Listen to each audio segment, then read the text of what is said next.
Now, moving on to our first section, that is the peripheral nerve disorders. We are going through the nerve classification and it's how the damage of the nerve is actually classified. There are basically two main classifications. One is of the Sunderland, other of the Seddon classifications.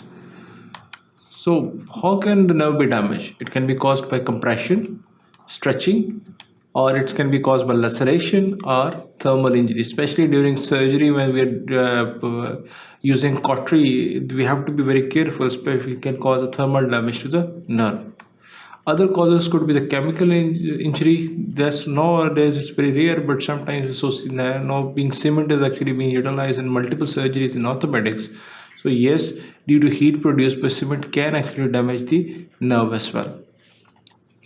Now, what are the most common mechanisms of nerve damage? It could be due to transient ischemia, that is short-term or low-level compression, which can cause the nerve to dysfunction. They're usually associated with no long-term effects, and usually that functional impairment which has occurred actually due to that one-time injury, especially for example due to compression from a hematoma, usually the nerve recovery is almost complete.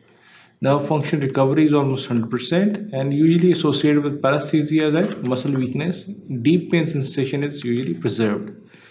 What if it results in a conduction block? That is, as we know that a nerve is made up of exoplasm and there is an exoplasmic flow as well. So if there is something which stops the nerve conduction in the middle, that is axon is damaged by any reason, this would result in some kind of a conduction block. This could be due to axonal hypoxia, mechanical segmental demyelination, because the Schwann cells are not properly demyelinated, therefore the saltatory conduction is actually impaired. There may be associated with focal ischemia. Compression of entrapment neuropathies is also a cause of conduction block. And the last is in case if it due to certain hereditary disorders, there may be axonal loss.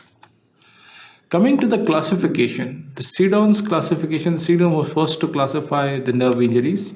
According to there remain three groups, that is the neuropraxia, then there is axonotmesis, and then neurotomesis. Neuropraxia is one of the mildest form of injuries which can be termed as it's a reversible conduction block.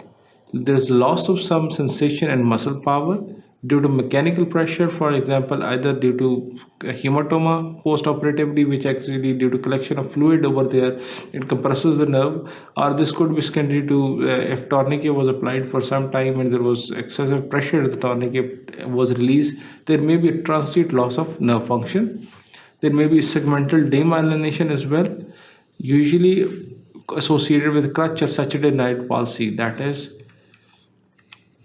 axonotmesis. This is usually a more severe form of nerve injury, that is severe after closed fracture or dislocations. There is axonal interruption. Well, there is associated Wallerian degeneration. There is a regeneration within the hours of the damage, but the nerve recovery is not complete.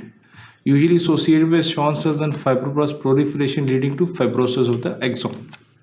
The neurotomesis is actually the most severe form of injury. It is called as complete loss of the axon.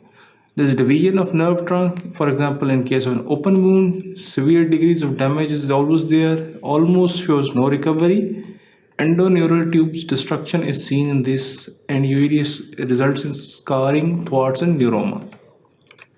Now, although neurotomesis and Seddon was classification was okay, but actually the neurotomesis as a severe form of injury had multiple other forms as well. So Sunderland further modified this classification into 5 types. First degree injury was equivalent to the neuropraxia of the Seddon injury. There is a transient ischemia and neuropraxia which is reversible.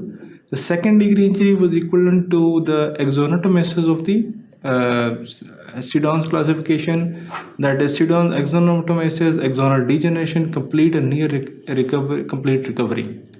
Third degree injury was endoneuron disrupted, perineal sheaths were intact. Now this axonotmesis was actually further subclassified into third, fourth and fifth degrees of injury.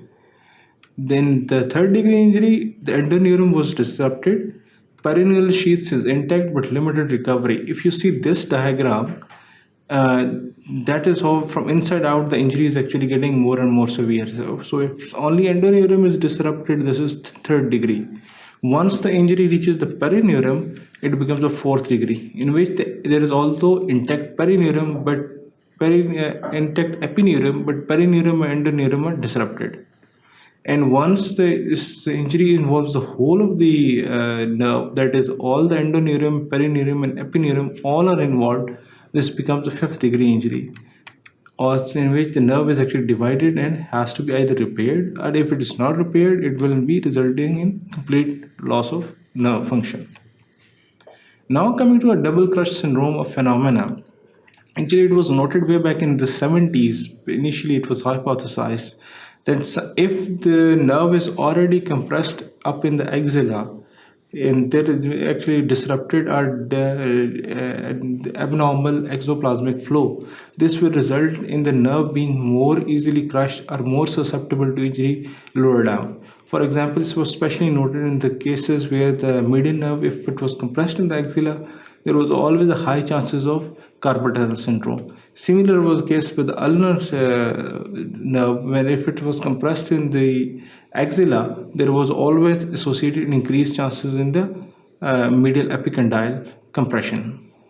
As I've just told you, that usually it was seen in first in the median nerve, that those nerves, if the nerve is compressed in the axilla, there is increased susceptibility to its compression in the carpal tunnel. This is termed as double crush syndrome. As I just, there's a proximal compression, more peripheral injury, and cervical and lumbar spondylosis is always associated with it. Usually, it is hypothesized that if there is proximal injuries there, exoplasmic flow is disrupted. Therefore, the nerve lower down would be more sensitive to injury than as compared to the nerve which is not proximally compressed.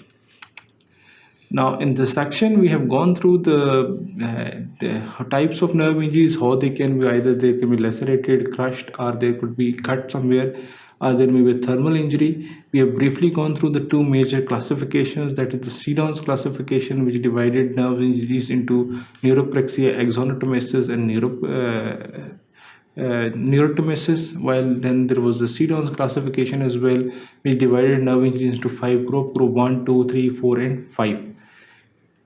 That's all from this section. Keep watching sqadia.com.